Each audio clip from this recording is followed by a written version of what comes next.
On today's show, Rendezvous gets a remake, MG gets a shock, and a problem that affects even the 1%. Plus, we'll be going over last weekend's racing with Kim Kun of Motor Racing Network.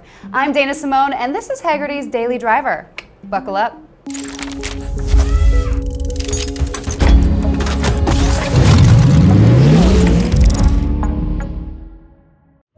Director Claude Lelouch made history one morning when he strapped a camera to the bumper of his Mercedes 450 SEL 6.9 and tore ass through Paris for a short film he called C'était un rendezvous, or simply Rendezvous.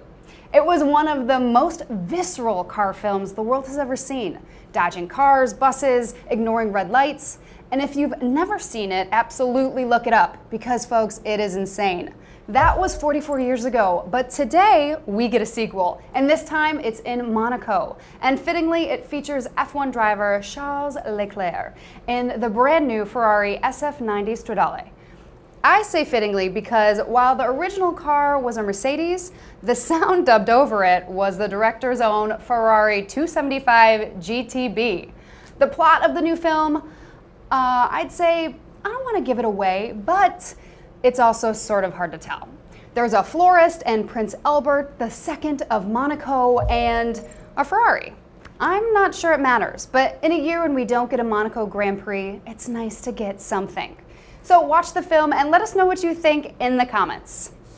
So, the name MG makes us think of vintage British sports cars, made by a company that always seems like it's about to collapse. And now they're making an electric car. So according to InsideEVs.com, this is the Emotion, which is MG's upcoming electric sports car. The images seen here allegedly come from the Chinese Patent Office.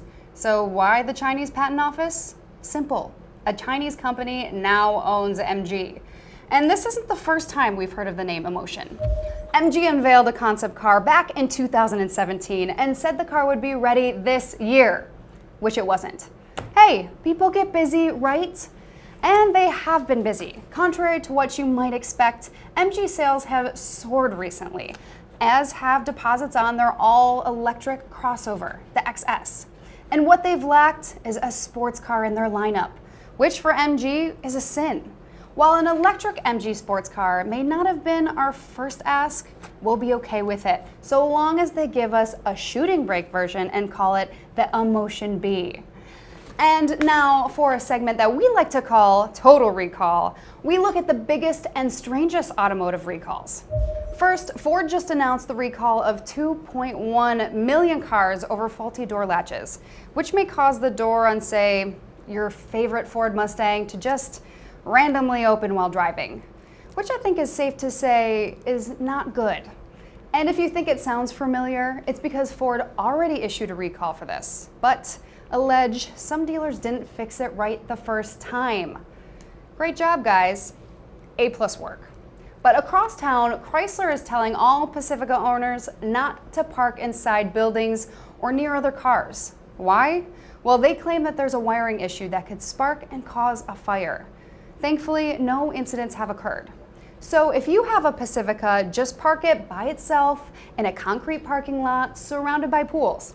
Lastly, the strangest recall goes to Bentley.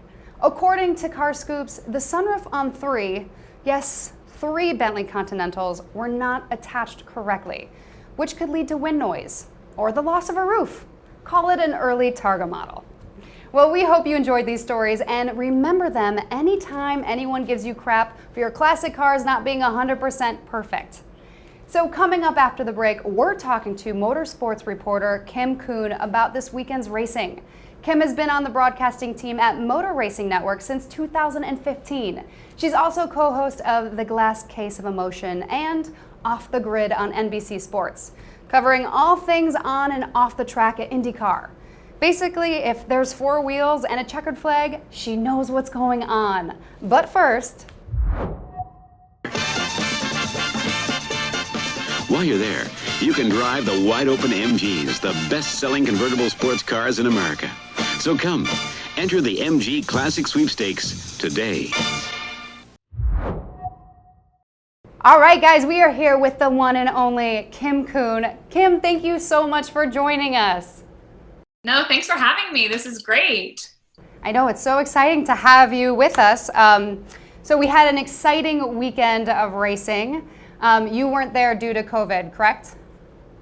Correct, yes. So we're limited in the number of pit road reporters that are allowed at the racetrack right now. So typically we have 3 pit road reporters that cover each race weekend.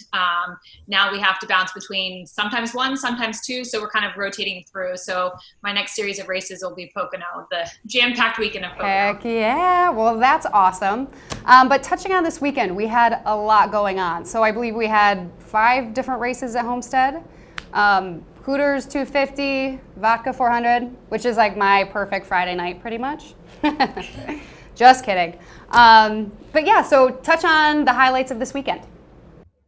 Yeah, it was amazing to see the number of races we had. You know, we're still trying to play catch up because of the break that we had. So the Xfinity Series is really the one, you know, group that had their work cut out for them with 2 races. We saw Harrison Burton, young up-and-comer, get the race win in the first of the Xfinity Series races.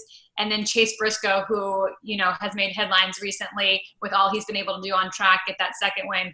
Kyle Busch winning in the Truck Series race, kind of no surprise there. And then the Cup race. We did have a little bit of a delay, but we finally got it in. Denny Hamlin proving that he knows how to get around Homestead.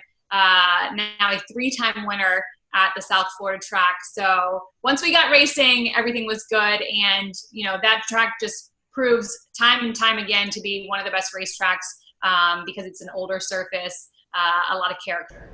Wow. So also this weekend was pretty big news. This was our first weekend where we had some fans enter back in. So can you let us know who they were and what that meant? Yeah, so it was a significant weekend because first time we've had fans back at the racetrack, like you said, since before all the COVID stuff kind of interrupted our, what I'll call regular race season. But 1,000 fans were allowed into the racetrack, and they were actually first responders and military families, which I thought was very special and a cool way to kind of re-engage the fans with NASCAR. But there were certain safety protocols that were obviously put in place. They had to have their temperature taken before they got into the racetrack. There was obviously social distancing for anybody that was watching the race on TV or saw photos. It was very clear in the grandstands that they were socially distanced. And then they did other things like if there were any transactions made at the track, they had to be cashless. Everybody was required to wear face masks. So yes, we did have fans, but it still looked a little bit different than our normal race weekends. And to give people an idea of what 1,000 fans is compared to what we would typically see there, Homestead Miami typically would have somewhere over about 50,000 fans. So yes, we had fans, but very limited. So Kim, I have to ask, let's switch to the IndyCar. Do you think it will happen? Do you have any insider knowledge? Well, obviously it's already been postponed to August 23rd. I don't think, though, that running in August is going to take away from any of the prestige. You know, we're still talking Indy 500, one of the biggest races in motorsport. So it's not going to lose any of its charm, being that we run it in August. I will say, though, that currently they want it to be full of fans. I'm not sure we're going to see that. I don't have any insider information on that. We're just going to have to take it as it comes. But thinking about how many fans are usually at that racetrack, it's hard to think that we're going to pack it full of grandstands considering the circumstances. Right. But again, really, really excited. And I'm actually excited for the July 4th weekend. Not the Indy 500, but it's going to be the first time we have a IndyCar and NASCAR double header. So it'll give us a little preview maybe of what to see come August. Awesome. Well, thank you again so much, and can't wait to talk to you next. Awesome. Thanks for having me. I'm Dana Simone, and I'll be here all week bringing you the latest car news. Until then, keep driving.